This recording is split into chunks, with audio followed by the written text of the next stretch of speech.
Bien, vamos a pasar a los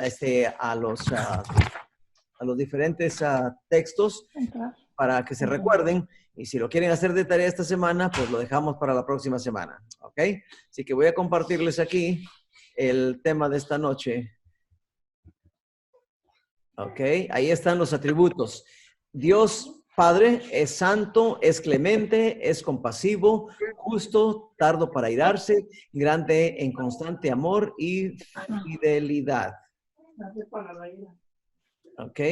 Estos son los textos donde tenían que buscar ustedes. Pero entonces vamos a ver. También Dios es santo. Eso ya lo vimos. Más. Es eterno, originador, mantenedor, soberano de toda la creación. Y es santo, clemente, compasivo, justo, tardo para irarse y grande en constante amor y fidelidad. La siguiente diapositiva, ahí están los textos. Tenían que encontrar en Génesis 1:1, por ejemplo, que es el creador. En Apocalipsis 4, que es el originador. En Primera de Corintios, No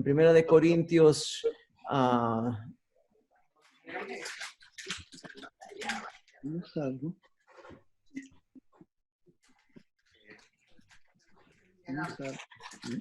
No salgo de aquí. Si le pongo aquí. 15:28 tenían que encontrar que abre tributo. En Juan 3:16, otro tributo. En Juan 4:8, otro atributo. En 1 Timoteo y así. En cada texto de estos tienen que encontrar los atributos a los que nos referimos antes, que son santo, clemente, compasivo, tardo para airarse, grande y constante en amor y fidelidad, el eterno, el originador, el mantenedor, el soberano. Esos atributos tienen que encontrarlos en los diferentes textos que les di. ¿Ok?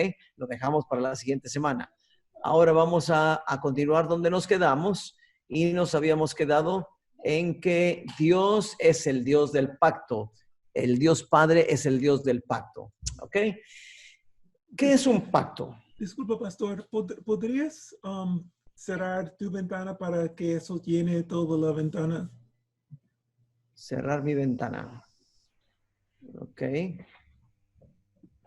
¿Cómo lo hiciste sábado por la tarde? Ahí está. Ahí. ¿Así? Ahí cerré mi ventana. No, estoy buscando el comando. Bueno, sigue y lo arreglamos después. Ok, sí, yo tengo cerrada la ventana ahí. Bien, les decía que estamos en el Dios del pacto. ¿Qué es un pacto? ¿Qué me podrían decir ustedes? ¿Qué es un pacto? Es un acuerdo entre dos o más partes. Es un acuerdo de dos o más partes. Ok. Déjenme darles una definición, como lo encontramos aquí en el comentario bíblico adventista. Dice, es un convenio, un acuerdo, un testamento, un decreto, un acuerdo, y es un término que se usa en las escrituras para los convenios entre hombre y hombre, entre un hombre o más, y entre el hombre y Dios. Bien, si Dios es el Dios del pacto, ¿qué clase de pactos hizo? Vamos a encontrar allí que Dios estableció pactos solemnes con personajes como Noé y como Abraham, por ejemplo. Estos son ejemplos. Tuvo pactos con otros más, como Saúl, como David, tuvo otros pactos, pero aquí vamos a ver dos pactos. El primero fue con Noé. ¿Cuándo hizo el pacto? ¿Cuándo hizo pacto con Noé? Si ustedes abren sus Biblias en Génesis 9, 1 al 17, vamos a encontrar allí este pacto que se menciona de Dios con Noé, Génesis capítulo 9. Aquí encontramos que Dios bendijo a Noé y a sus hijos y díjoles, fructificad, multiplicad y henchid la tierra. Y vuestro temor y vuestro pavor será sobre todo animal de la tierra y sobre toda ave de los cielos, en todo lo que se moverá en la tierra y en todos los peces del mar, en vuestras manos son entregados. Todo lo que se mueve y vive os será para mantenimiento, así como las legumbres y hierbas os lo he dado todo. Empero carne con su vida, que es su sangre, no comeréis, porque ciertamente demandaré la sangre de vuestras vidas, y de mano de todo animal la demandaré, y de mano del hombre y de mano del varón, su hermano, demandaré la vida del hombre. Y no me encontramos la palabra pacto hasta el verso 9, donde dice, he aquí, yo establezco mi pacto con vosotros y con vuestra simiente después de vosotros, y con toda alma viviente que está con vosotros, de aves, de animales, de toda bestia de la tierra que está con vosotros, desde todos los que salieron del arca hasta todo animal de la tierra. Estableceré mi pacto con vosotros, y no fenecerá ya más toda carne con aguas de diluvio, ni habrá más diluvio para destruir la tierra. Entonces aquí encontramos que el pacto que Dios hizo con Noé es el pacto de no destruir más a la humanidad por medio de un diluvio. ¿Ok? Ese pacto lo hizo el Señor con Noé. ¿Y en qué iba a consistir ese pacto? El verso 13 dice, mi arco pondré en las nubes, el cual será por señal del convenio entre mí y la tierra. Y será que cuando haré venir nubes sobre la tierra, se dejará ver entonces mi pacto en las nubes, y acordarme del pacto mío que hay entre mí y vosotros y toda alma viviente de toda carne, y no será más las aguas por diluvio para destruir toda carne. Y estará el arco en las nubes, y verlo para acordaros del pacto perpetuo entre Dios y toda alma viviente en toda carne que hay sobre la tierra. Ese es el pacto que sobresale aquí, pero noten que del verso 1 al 17 hay una serie de cosas. Vamos a ver algunas. Dios había destruido a todo ser vivo. Cuando creó al hombre, creó a Adán y a Eva. Y a Adán le dijo el Señor más o menos lo mismo que le dice a Noé casi 2000 años después, cuando pasa el diluvio y no hay más seres vivientes más que él, su esposa, sus hijos y la esposa de sus hijos. A Adán se dice que lo bendijo Dios y le dijo, fructificad, multiplicad y henchid la tierra. Ahora, como el planeta está todo despoblado porque toda carne ha muerto, entonces el Señor repite las mismas palabras, y es parte del pacto que hizo con Noé. Fructificad y multiplicad y henchid la tierra. También a Adán se le dijo que todos los animales estarían bajo su cuidado y bajo su control. Aquí lo repite el Señor diciendo que el temor de los animales estará en ellos, temor a Noé, o sea, al hombre. Por eso es que cuando usted ve a algún animal, el animal normalmente tiende a huir de uno, a menos que sea un animal doméstico que ya se ha encariñado con usted, pero de otra manera los animales huyen del hombre. Hay bestias en los bosques que despedazan a los hombres si los encuentran, pero el deseo de Dios era que el temor del hombre estuviese sobre los animales. Ahora, también hace un pacto con él en cuanto a su alimentación. Y aquí hay algo que yo quiero aclarar. Dice, todo lo que se mueve y vive os será para mantenimiento. Y aquí algunas personas creen que todos los animales se pueden comer, incluyendo las lombrices, incluyendo los caracoles, incluyendo toda clase de insectos. Todo lo que se mueve se puede comer. Sin embargo, tenemos que tomar en cuenta que para Noé era claro y específico el asunto de animales limpios y animales inmundos, porque él mismo vio caminar los animales de 2 en 2, los inmundos, y de 7 en 7, los animales limpios. Así que aquí no nos confundamos. No es que Dios le dio permiso al hombre de comer toda clase de animales, todo lo que se mueve. ¿Ok? Si tiene alguna pregunta, anote su pregunta para hacerla al final. ¿Ok? Ahora, aquí hay algo que yo quiero llamar la atención de aquellos que aún comen carne. Dice el verso 4, y léalo usted ahí en su Biblia, léalo. Empero carne con su vida, que es su sangre, no comeréis. Cuando nosotros comemos carnes rojas, esas carnes están llenas de sangre. Y el Señor le dijo al hombre, después del diluvio, que le daba permiso de comer carne, pero la tenía que comer sin sangre. Y note el verso 5. Porque ciertamente demandaré la sangre de vuestras vidas de mano de todo animal y la demandaré de mano del hombre, de mano del varón, su hermano, demandaré la vida del hombre. La vida está representada en la sangre y la vida es sagrada, tanto en el hombre como en el animal. Si por necesidad el hombre tenía que comer carne, tenía que comer la carne desangrada, sin sangre, para no ser una violación del pacto de Dios con el hombre, con Noé, pero por consiguiente con el hombre. Ahora, note usted una cosa, dice, porque ciertamente demandaré la sangre de vuestras vidas. O sea, si yo como algo con sangre, el Señor me va a pedir cuentas de ese animal. ¿Ok? Para que no nos pida cuentas Dios del animal que comemos, tenemos que desangrarlo. Así que yo pregunto, hago una pregunta, ¿de cuántos pollitos y vaquitas y toritos tendremos que dar cuentas? Es para pensarlo, hermanos. Es para pensar. Hay que seguir las instrucciones del pacto del Señor, porque en eso consiste el pacto, en que una cosa que es establecida, un convenio, tiene que respetarse en todas sus cláusulas, en todo lo que Él dice. También el Señor dice que si el hombre derrama sangre de otro hombre, demandará su vida de ese hombre, de él. O sea, se refiere al crimen, al asesinato. ¿Ok? Se le dijo al hombre que se multiplicara y que fructificara, que procreara abundantemente en la tierra y que llenara la tierra. Y así es como la tierra se volvió a poblar otra vez.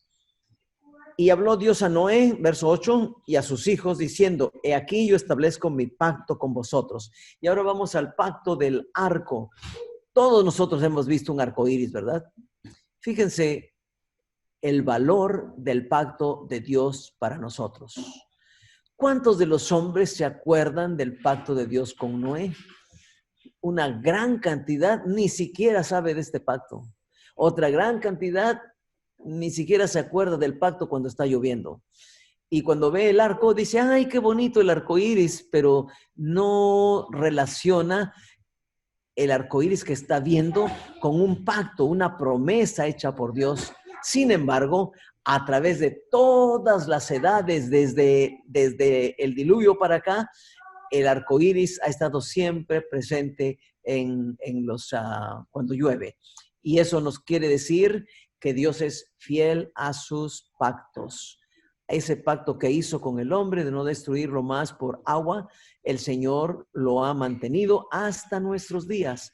Cada vez que nosotros veamos el arco iris en las nubes, debemos acordarnos de Dios y ver y comprender cuán grande es su fidelidad.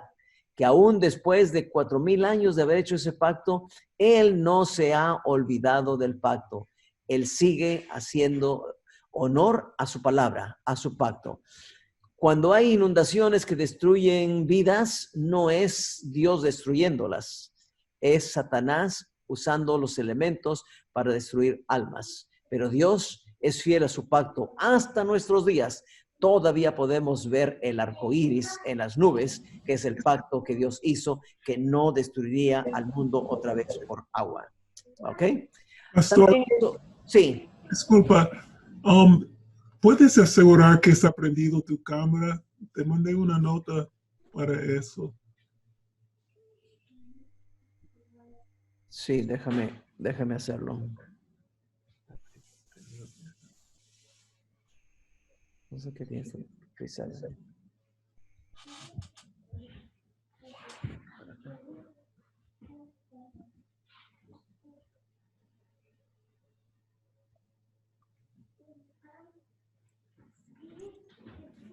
Ok, ahí estamos. Sí.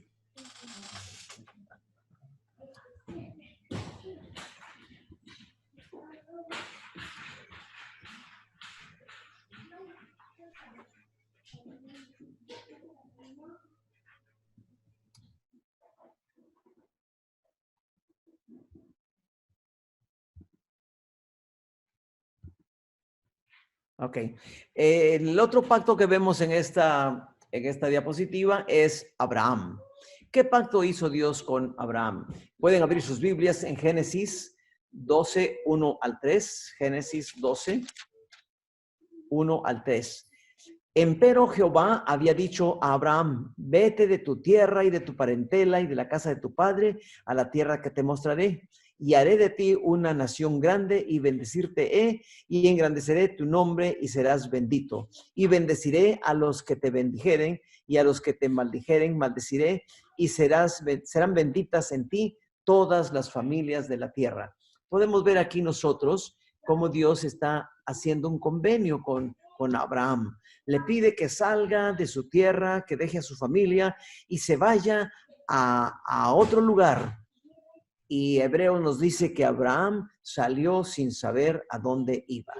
Y fuese Abraham, dice el verso 4 de Génesis 12, y fuese Abraham como Jehová le dijo, y fue con él Lot, y era Abraham de edad de 75 años cuando salió de Harán. El verso 7 dice, y apareció Jehová a Abraham y le dijo, a tu simiente daré esta tierra y edificaré allí un altar, y edificó allí un altar a Jehová, quien le había aparecido. Todos estos son puntos del pacto que Dios hizo con Abraham. Y nosotros vemos cómo el Señor cumplió cada uno de los puntos del pacto con Abraham. El Señor lo hizo. En el Génesis 15, 5 al 7 leemos, y sacóle fuera y dijo, mira ahora a los cielos y cuenta las estrellas si las puedes contar. Y le dijo, así será tu simiente. Y creyó Jehová y contóselo por justicia. Y díjole, yo soy Jehová que te saqué de Ur de los Caldeos para darte a heredar esta tierra.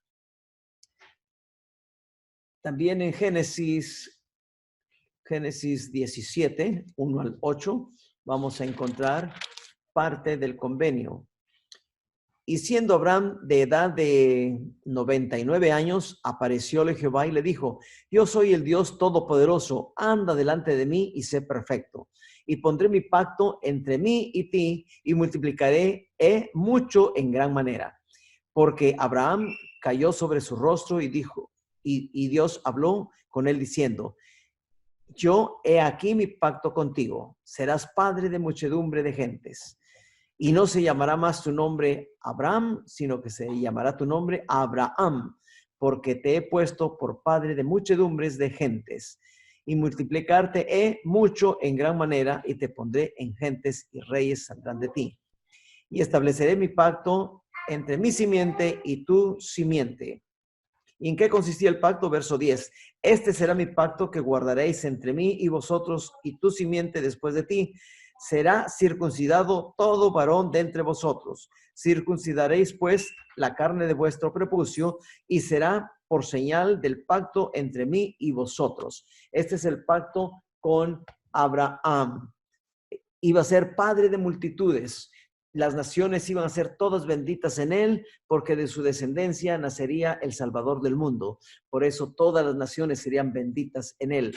Los puntos del convenio están todos ahí estipulados y Dios fue fiel en cumplir cada uno de los puntos del convenio, del pacto que hizo con Abraham. ¿Y qué nos enseña eso? ¿Qué nos dice? Nos quiere decir que Dios es fiel a su pacto.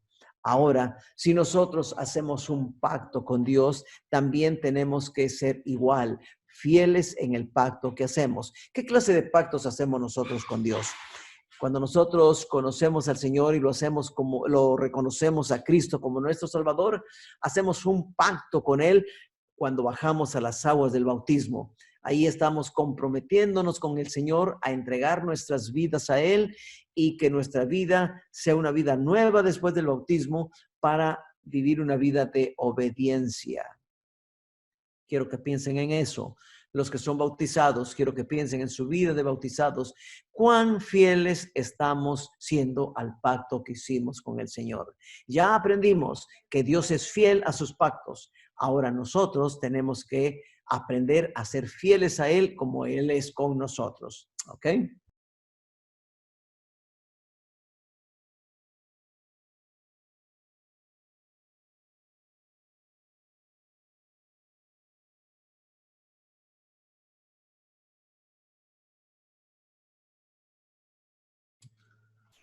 Pastor, yo no sé qué pasó, pero estás en mute.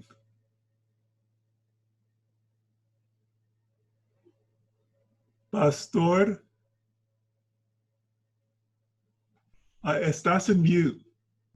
Sí, me di cuenta que se hizo mute y no podía quitarlo. Ya lo quité. Ok. El Dios redentor. Uy, no sé qué está pasando, que se me cambian los slides solos automáticamente. En el Éxodo, Dios guió milagrosamente a una nación de esclavos hasta la libertad. Tómense en cuenta, guió milagrosamente a una nación de esclavos hasta la libertad. Este gran acto redentor constituye el telón de fondo de todo el Antiguo Testamento y provee un ejemplo del anhelo que Dios siente de ser nuestro redentor. Nosotros podemos ver la historia de Israel y darnos cuenta que los egipcios habían esclavizado a los israelitas y Dios los saca de allí con mano fuerte, con 7 poderosas plagas hasta doblegar el corazón y la voluntad de Faraón. Y él quería que este pueblo fuese fiel a él. En este gran acto redentor constituye el telón de fondo de todo el Antiguo Testamento y provee un ejemplo del anhelo que Dios siente de ser nuestro redentor. ¿Cómo podemos nosotros comparar lo que Dios hizo en el Éxodo con el pueblo de Israel en Egipto con nosotros? ¿Cómo podemos compararlo? La relación es muy estrecha, es muy clara, es contundente. Israel estaba esclavizado en Egipto. Nosotros estábamos esclavizados en el pecado. Dios obró poderosamente para liberar a su pueblo, arrancarlo de las manos de Faraón, y de la misma manera, por su muerte en la cruz, Cristo nos ha arrancado de las garras de Satanás para darnos libertad. A esta nación de esclavos los guió desde su esclavitud hasta la libertad, y a nosotros también. Por eso dice en el Evangelio, y conoceréis la verdad, y la verdad os hará libres. ¿Qué verdad conocemos? La verdad de Dios, que es amor, que es redentor, que es salvador. Y esa libertad, el conocimiento de esa verdad, nos hace completamente libres. ¿Qué es el hombre para que tengas de él memoria y el hijo del hombre para que lo visites? Pregunta el salmista en el Salmo 18, 1 y 2. Y en el Salmo 8, era el Salmo 8.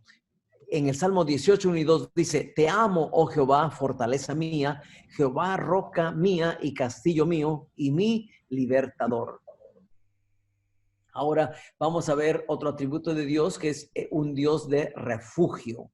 En Salmos 27, 5 dice, Él me esconderá en su tabernáculo en el día del mal, me ocultará en lo reservado de su morada. Sobre una roca me pondrá en alto. Esto es muy significativo, porque cuando una persona se está ahogando, lo que necesita es tierra firme donde pueda pararse y respirar fuera del agua. Y aquí noten cómo el salmista dice, Él me esconderá en su tabernáculo en el día del mal. Me ocultará en lo reservado de su morada. Sobre una roca me pondrá en lo alto. O sea, alguien que se está ahogando, cuando es rescatado ahí, puesto sobre una roca, sabe que está en tierra firme, en suelo firme y que no puede ser ahogado. Eso es lo que Dios hace con nosotros en nuestras dificultades, en nuestros problemas, en situaciones difíciles, porque es un Dios de refugio. Dios es nuestro amparo y fortaleza, nuestro pronto auxilio en las tribulaciones, dice el Salmo 46:1. Y el Salmo 125:2 dice, como Jerusalén tiene montes alrededor de ella, así Jehová está alrededor de su pueblo desde ahora y para siempre. Mediante el conocimiento del Dios Padre, que es un Dios de refugio, nosotros podemos tener mucha paz en nuestro corazón al saber que hay un Dios todopoderoso que tiene cuidado de nosotros. Y cuando las pruebas y las dificultades llegan a nosotros, nosotros tenemos que confiar en el Señor y decir, esto también pasará, porque Dios ha puesto una barrera alrededor mío, y confiar que el Señor está con nosotros, y eso nos ayudará a salir de cualquier prueba o dificultad en que nos encontremos. También Dios Padre es un Dios perdonador. Después de haber cometido adulterio y asesinato, David rogó con profundo anhelo. Note usted el pensamiento de David después de haber reconocido su pecado, de haber visto su condición. Estas son las palabras que él empleó y son palabras que quedaron registradas para que para ti y para mí también sean motivo de regocijo. Ten piedad de mí, oh Dios, conforme a tu misericordia, conforme a la multitud de tus piedades, borra mis rebeliones. No me eches de delante de ti y no quites de mí tu Santo Espíritu. Yo quiero que usted piense en esto. ¿El pecado de David era grande? Sí, era muy grande. ¿En qué había consistido? Había violado el mandamiento del Señor que dice no adulterarás o no fornicarás. Pero no solamente ese mandamiento violó, sino que también violó el noveno y violó el mandamiento que dice no matarás. En fin, quebrantó la ley de Dios. Ahora tengo eco, Rolf. Eso no controlo desde aquí. Ok. Si nosotros vemos el pecado de David como un gran pecado, como un enorme pecado, adulterio, fornicación, codicia, asesinato, tal vez en nuestro juicio muy humano podríamos decir, está perdido. Sin embargo, noten cómo Dios tuvo compasión de él y cómo lo expresa en estas palabras tan hermosas. Ten piedad de mí, oh Dios, conforme a tu misericordia. Recuerdan que vimos que la misericordia de Dios es grande, que nos da muchas oportunidades. Conforme a la multitud de tus piedades, borra mis rebeliones. No me eches de delante de ti y no quites de mí tu Santo Espíritu. Esta es una oración muy hermosa y muy preciosa que David elevó al Señor y que quedó para nosotros registrada para darnos esperanza. Mi querido hermano, mi querido amigo, si has atravesado por momentos difíciles en tu vida, donde has cometido pecado, donde has quebrantado la ley de Dios, todavía estamos bajo el tiempo de gracia, cuando la misericordia de Dios se extiende a nosotros. Haz de ti esta oración de David. Ten piedad de mí, oh Dios, conforme a tu misericordia, conforme a la multitud de tus piedades, borra mis rebeliones. Y sobre todo, no me eches de delante de ti y no quites de mí tu Santo Espíritu. También en el Salmo 103, 11 al 14, si quieren buscarlo en sus Biblias, Salmo 103, 11 al 14, encontramos este pensamiento hermoso.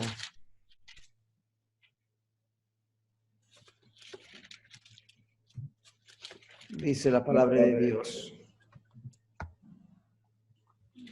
Porque como la altura de los cielos sobre la tierra, engrandeció su misericordia sobre los que le temen. Cuanto está lejos el oriente del occidente, hizo alejar de nosotros nuestras rebeliones.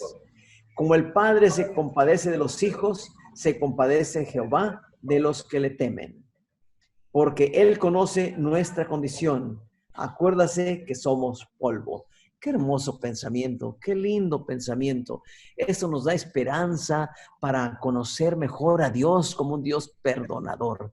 Saber que Él es capaz de borrar nuestros pecados, de limpiar nuestra vida de pecado.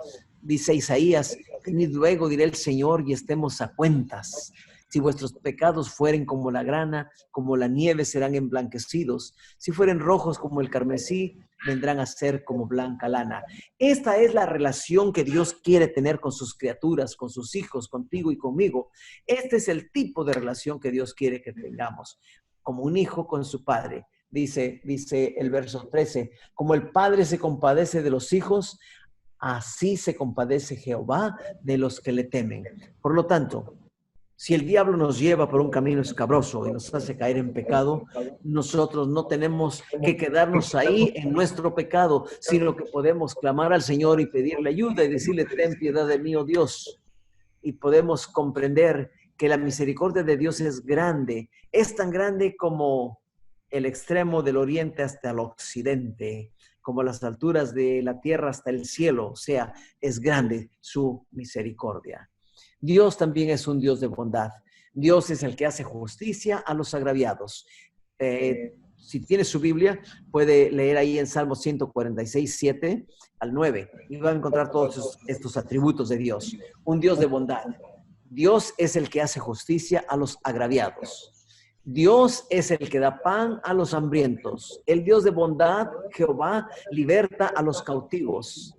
El Dios de bondad, Jehová, abre los ojos a los ciegos. El Dios de bondad, Jehová, levanta a los caídos. El Dios de bondad, Jehová, ama a los justos. El Dios de bondad, Jehová, guarda a los extranjeros. El Dios de bondad, Jehová, guarda al huérfano y a la viuda con su sustento. Esto lo podemos encontrar en el Salmo 146, 7 al 9. Dios también es un Dios de fidelidad. Esta palabra me gusta porque su palabra dice que Él es fiel a sus promesas. Entonces tenemos a un Dios fiel, que no se olvida, que no se le pasa por alto una de sus promesas, sino que las cumple en nosotros. A pesar de la grandeza de Dios, Israel pasó la mayor parte del tiempo apartado de Él. En Levítico 26 y Deuteronomio 28, Dios habla a su pueblo y le dice: haz el bien para que te vaya bien. Es una lista de bendiciones y maldiciones que hay allí para el pueblo. Y el pueblo podía encontrar que mientras se portara bien, obedeciese a los mandamientos de Dios, siguiera en los caminos del Señor, siempre le iba a ir bien. Desgraciadamente, a pesar de la grandeza de Dios, Israel pasó la mayor parte del tiempo apartado de Él. Se describe la actitud de Dios para con Israel como la de un esposo que ama a su esposa y un esposo que ama aún cuando la esposa no es buena. El libro de Oseas ilustra en forma conmovedora la fidelidad de Dios frente al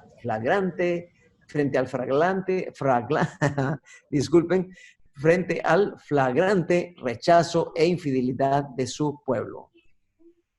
Usted puede leer el libro de Oseas y encontrar allí cómo el Señor habló a Oseas y le dijo que hiciera cosas que nosotros diríamos: no, yo no hago eso, yo no quiero hacer eso. Pero el Señor solamente quería ilustrarle al pueblo cómo el Señor era capaz de perdonar todos sus pecados, sus traiciones, el haberse apartado de Él, el hecho de irse en pos de dioses falsos. Dios estaba dispuesto a perdonarle a su pueblo sus pecados. ¿Por qué? Porque es un Dios de fidelidad.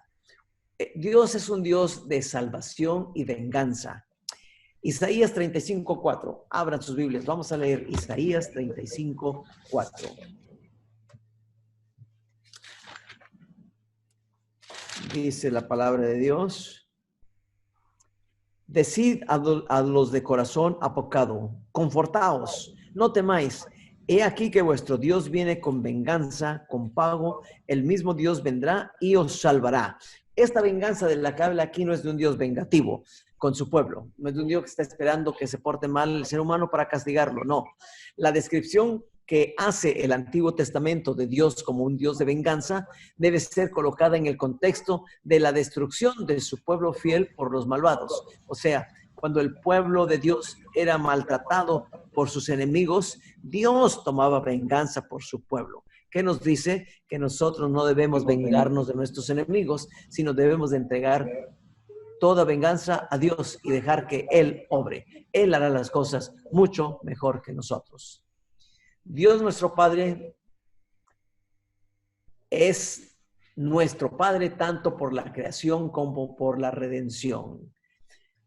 Un Dios paternal dirigiéndose a Israel. Moisés se refirió a Dios llamándole su Padre que lo había redimido. ¿No es Él tu Padre que te creó? Deuteronomio 32:6, Isaías 64:8 y Malaquías 1:6. Vamos a encontrar nosotros estas palabras. Isaías 64:6. Vamos a ver el texto. Dice: si bien todos nosotros somos como suciedad y todas nuestras justicias como trapo de inmundicia, y caímos todos nosotros como la hoja, y nuestras maldades nos llevaron como viento. Y sin embargo, Dios tuvo compasión de nosotros. Deuteronomio 32:10. Vamos a ver Deuteronomio 32:10.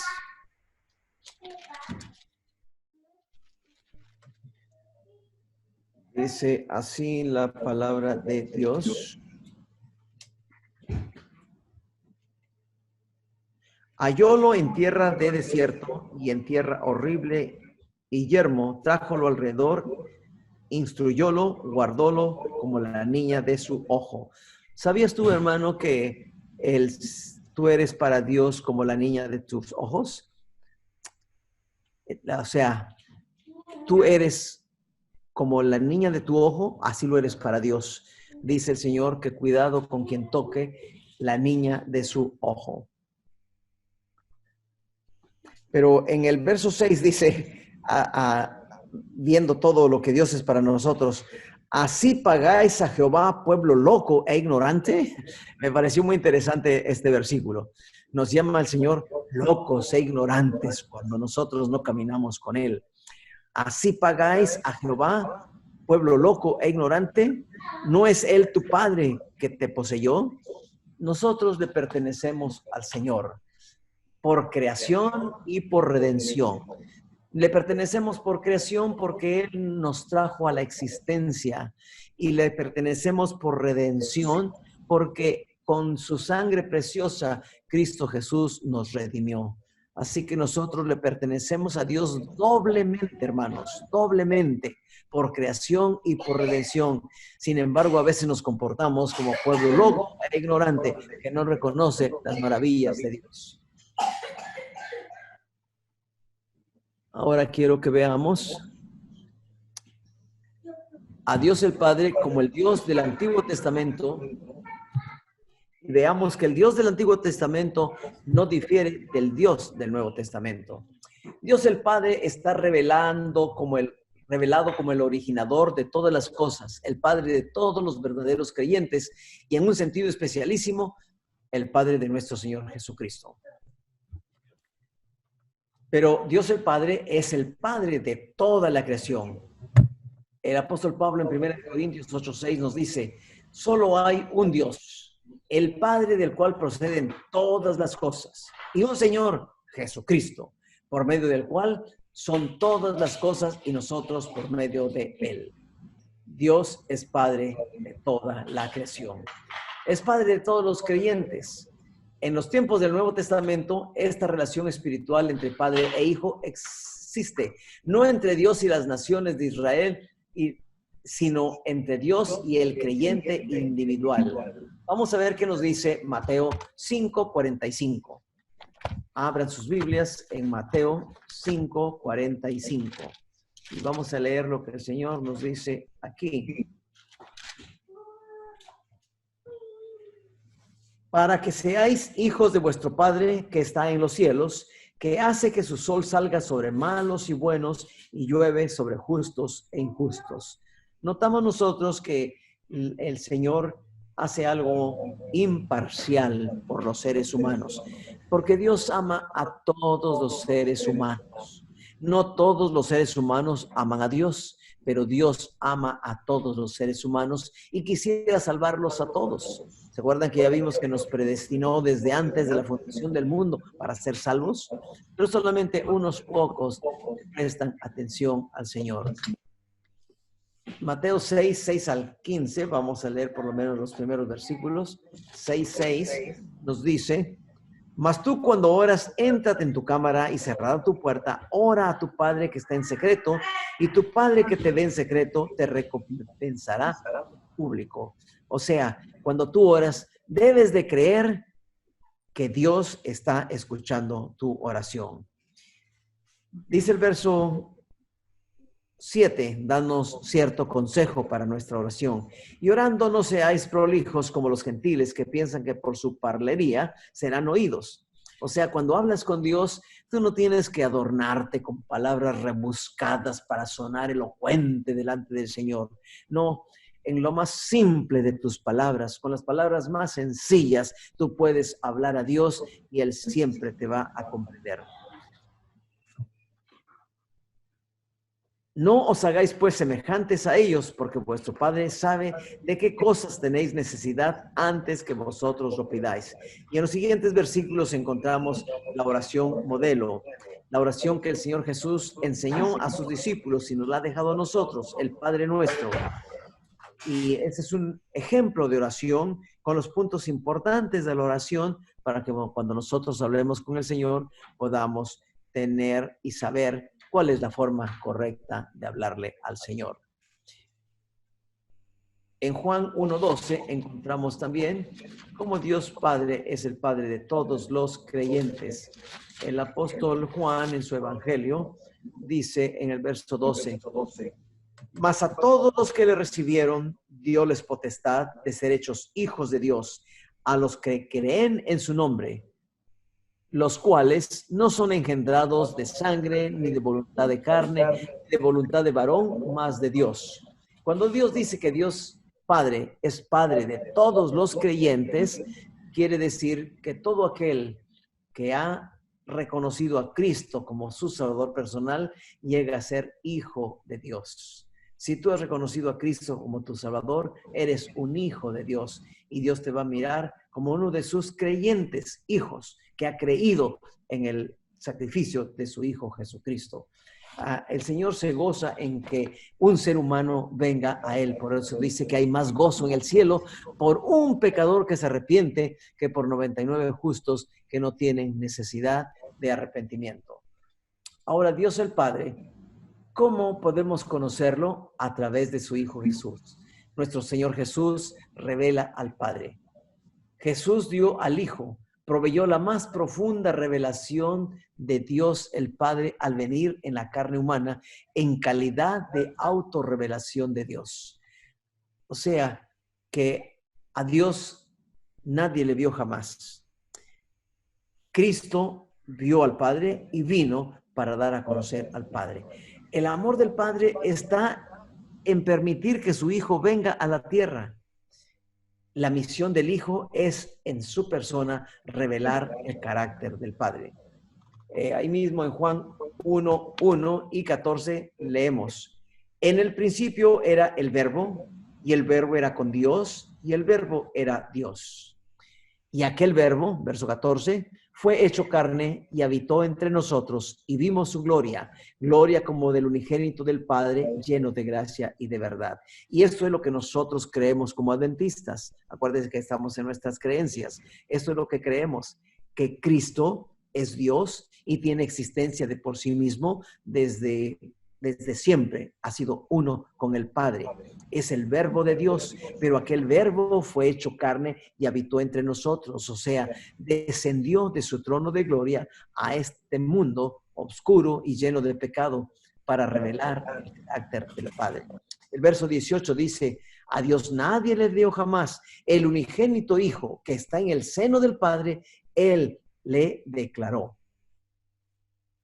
Y en el capítulo 6:38, encontramos que Juan sigue hablando acerca del mismo tema y dice el Señor: porque he descendido del cielo, no para hacer mi voluntad, mas la voluntad del que me envió. Y en Juan 14:9, volvemos a encontrar aquí en el mismo capítulo lo que registró Juan acerca del Hijo. Acuérdense que el Evangelio de Juan fue escrito para contrarrestar la fuerza que estaban tomando los gnósticos que negaban la naturaleza de nuestro Señor Jesucristo. En el 14:9 dice, el 8 dice: Felipe le dice, Señor, muéstranos al Padre y nos basta. Y Jesús le dice: ¿tanto tiempo ha que estoy con vosotros y no me has conocido, Felipe? El que me ha visto al Padre. ¿Cómo pues dices tú, muéstranos al Padre? Porque Jesús vino a revelar al Padre en todos los sentidos. Dios el Padre es un Dios que da.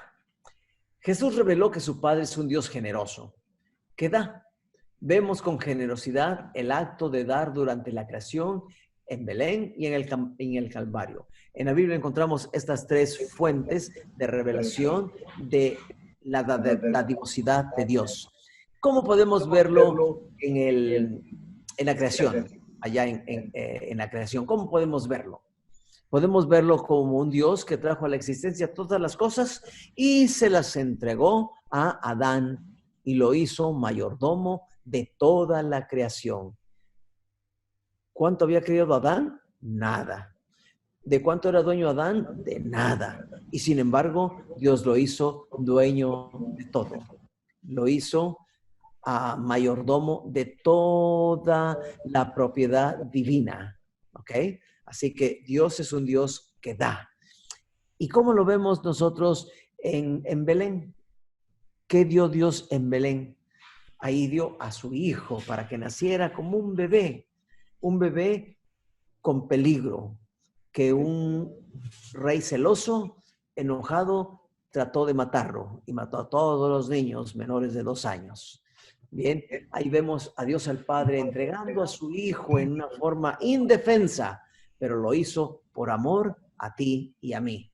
Y en el Calvario, ¿cómo podemos ver al Padre en el Calvario? Lo podemos ver entregando a su Hijo Jesucristo para ser sacrificado por ti y por mí, para que tus pecados y mis pecados puedan ser perdonados. Ese es un Dios que da, y estamos hablando del Padre todavía.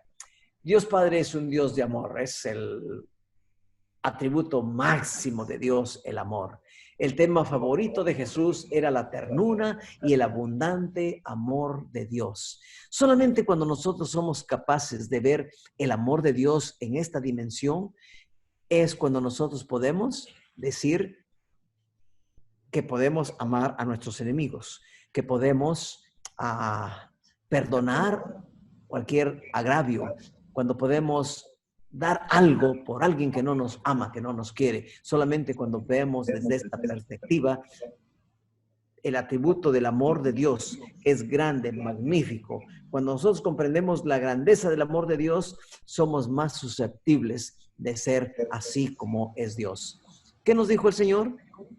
Revelando el amor del Padre, nos dice a nosotros: amad a vuestros enemigos, bendecid a los que os maldicen, haced bien a los que os aborrecen y orad por los que os ultrajan y os persiguen, para que seas hijo de vuestro Padre que está en los cielos, que hace salir el sol sobre malos y buenos y que hace llover sobre justos e injustos. Hasta aquí vamos a dejar nuestra parte del conocimiento de Dios. Y no se olviden de la tarea de encontrar los atributos. Es bueno que en su Biblia marque usted esos atributos de Dios, donde los encontró. Cuando alguien le pregunta, ¿cómo sabes que Dios es perdonador? O que lo dice en tal versículo, ¿ok? Y usted sabe dónde se encuentra. Bien, si alguien tiene alguna pregunta sobre el tema de esta noche, me gustaría ver su mano. Voy a cambiarme, a salirme de aquí de donde estoy.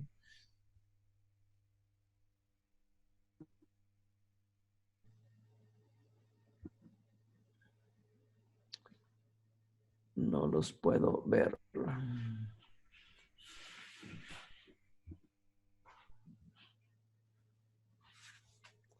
¿Hay alguien que tenga alguna pregunta?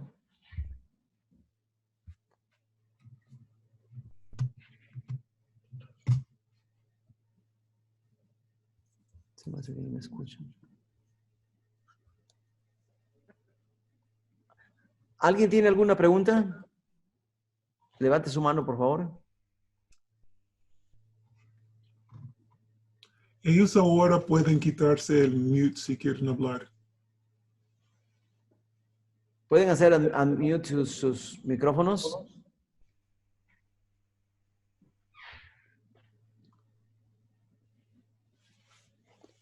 ¿Sí me están escuchando, Rolf? Sí. Ok, pregunto una vez más. ¿No hay ninguna pregunta para seguir adelante?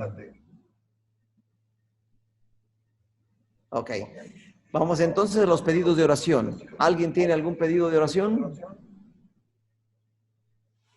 Adelante, haz unmute tu micrófono. Maritza y José, hagan unmute su micrófono.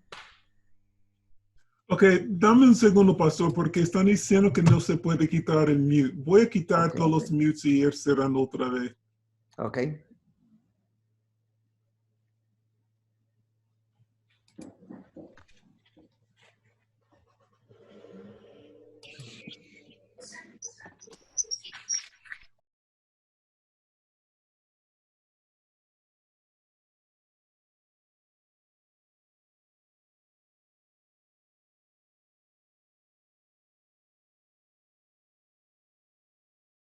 Era tu visita Marina.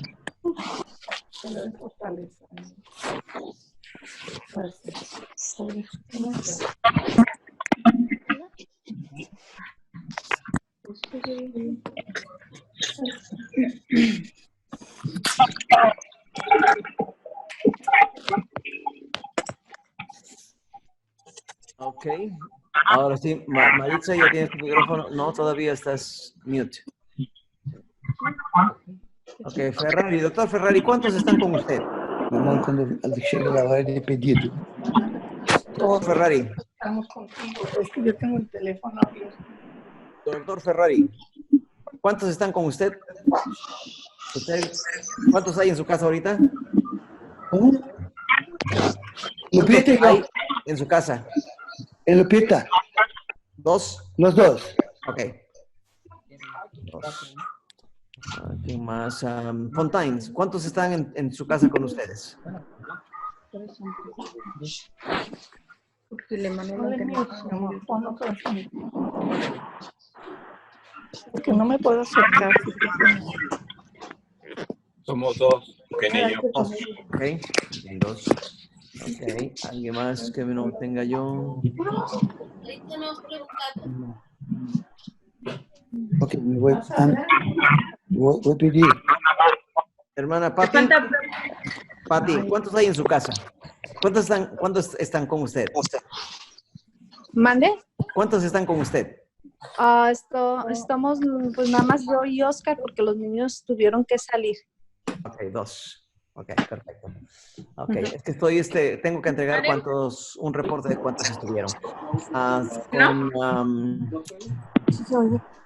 Pero para ti, para ellos. Somos dos. Karen, ¿cuántos hay contigo, Karen? Karen, ¿cuántos hay contigo? Gracias. Conmigo ya somos 3. Es con usted, ok.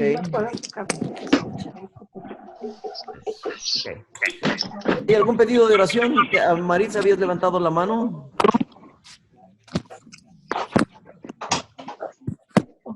Está bien. Uno más.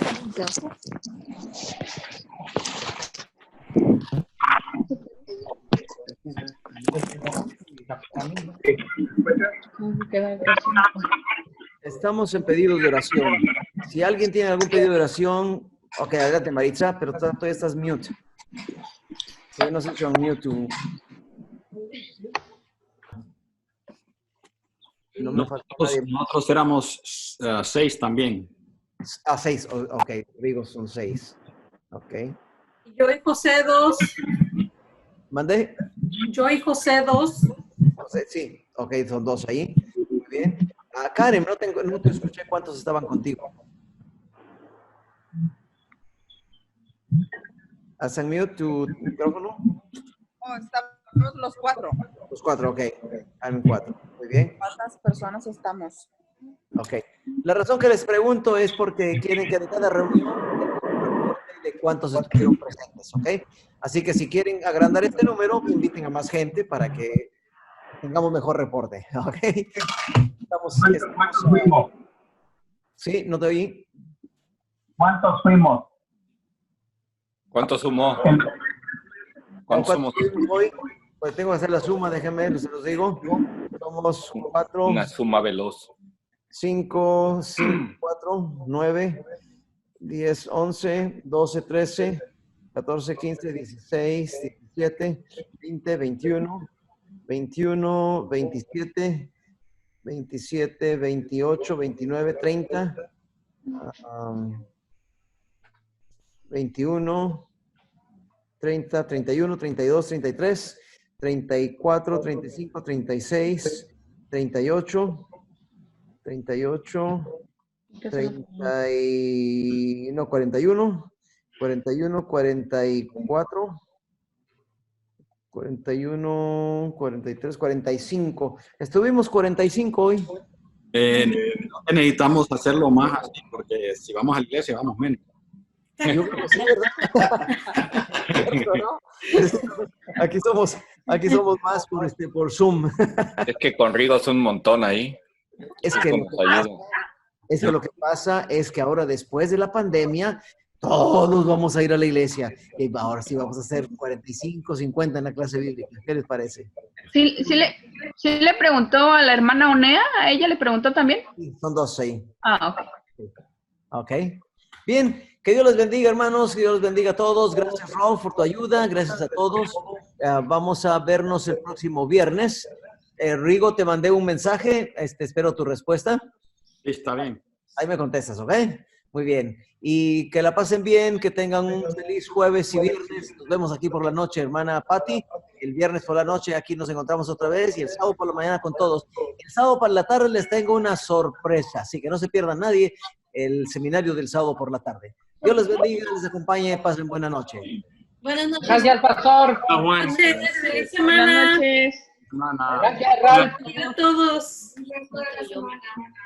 Feliz semana para todos. Hola, Juan. Hola, hola, ¿cómo estás? Bien, ¿y tú? Soy David. Gracias, Juanito, gracias. ¿Cómo estás? Bien, bien, gracias. Muchas gracias. Bien, ¿cómo está Fernando también? Pues no se deja ver por aquí, pero espero que esté bien. Es lo que estamos extrañando, Fernando. Sí. Mándele mensaje a Fernando, dígale, "Hey, ¿qué pasa? No te vemos." Conectó el sábado un ratito, pero el miércoles brilla por su ausencia. Hay que mandarle mensajes a él y a su esposa. ¿Ok? Ok. Bien, Dios les bendiga, Dios les acompañe. Nos vemos el próximo lunes. No, El el próximo viernes. Viernes. Sí, Hasta el viernes. Dios les bendiga. Hasta el viernes. Hasta luego. Bye. Viernes. Que Dios los bendiga.